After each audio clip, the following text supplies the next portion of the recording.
আসসালামু আলাইকুম ভিউয়ার। দুপুর 2টা, প্রচন্ড গরম, ভাবতেছি কি খাওয়া যায়।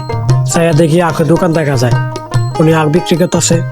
পরে গেলাম ওনার কাছে, একটা আখ দেখলাম। এই বান্ডেলের মধ্যে এই আখটাই বেশি মোটা, এই চাইতে বেশি মোটা নাই। তো এই আখটা নিলাম কাকার কাছ থেকে বইয়া। কাকা কইলা দিল আখটা, আমিও মনে করি যে আখটা করলাম, আখটা নিলাম। মোটাটাই নিয়েছি, সবচেয়ে বেশি মোটা যেটা এটাই নিলাম। দিয়ে গেলাম, কাকা কত টাকা? উনি কইতাছে এত টাকা দাও। পরে আমি বললাম ঠিক আছে, আপনি কাটেন। উনি ভালোভাবে কাটলো, শাসা দিল। আসলে আখটা কি প্রচুর মিষ্টি ছিল, এত মিষ্টি আখ এই বছরে আমি মনে হয় যে প্রথম খাইলাম। এটা হচ্ছে আমিরাবাদ, মতলব উত্তর বেরিবাদের উপরে আর কি দোকানটা।